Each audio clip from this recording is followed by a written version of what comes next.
नागपुर के नंदनवन थाना क्षेत्र में ऑपरेशन थंडर 2025 के तहत नशा विरोधी जागरूकता रैली का आयोजन किया गया। ये रैली विनायकराव देशमुख हाई स्कूल एवं विज्ञान कनिष्ठ महाविद्यालय के छात्रों द्वारा निकाली गई, जिसमें एनसीसी कैडेट्स ने भी बढ़ चढ़कर हिस्सा लिया। रैली के माध्यम से छात्रों और एनसीसी कैडेट्स ने समाज में नशे के दुष्परिणामों को लेकर लोगों को जागरूक किया और नशे से दूर रहने की अपील की। इस दौरान पुलिस विभाग, स्कूल प्रबंधन और एनसीसी का विशेष सहयोग रहा।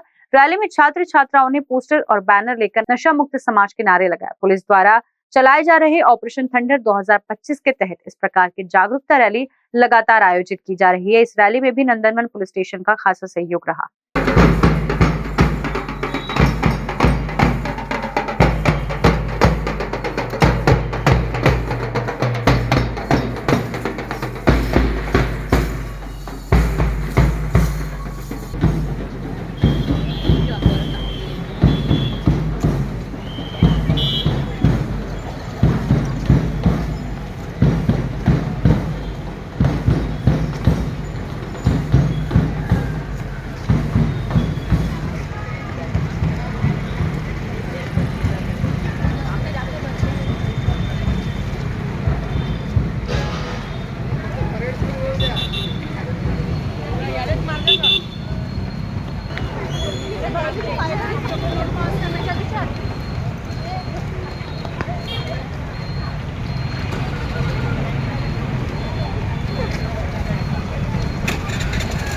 नमस्कार, मी प्रमोद मारोडकर, विनायकराव देशमुख हायस्कूल आणि ज्युनियर कॉलेज लकडगण नागपूर।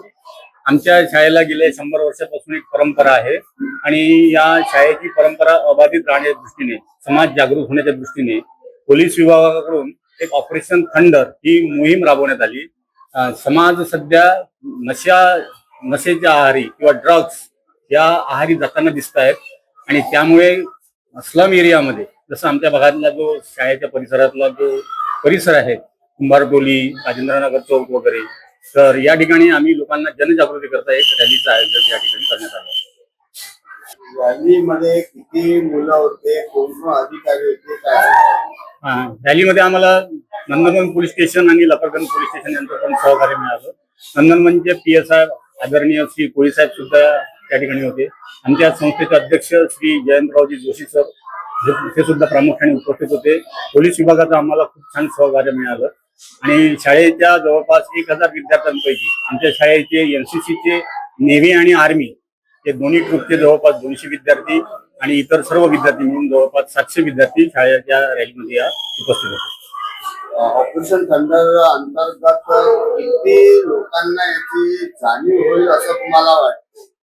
आता जाणीव करण्याच्या मागे महत्वाचं म्हणजे मूलभूत जागृती, म्हणजे विद्यार्थ्यांमध्ये जागृती करणं अत्यंत आवश्यक आहे आणि या विद्यार्थ्यांना जागृत केल्यानंतर समाजापर्यंत पोहोचण्याचं साधन म्हणजे आमचा विद्यार्थी आहे आणि जनजागृती करून त्याची निश्चितच विद्यार्थी लोकांपर्यंत पोहोचून आपल्या घरी सुद्धा ते जागृती करू शकतात, समाजामध्ये जागृती करू शकतात आणि एक नशामुक्त भारत निर्माण होईल याची मला अपेक्षा आहे। कारण न्यूज के लिए विशाल बंबड़बाग रिपोर्ट।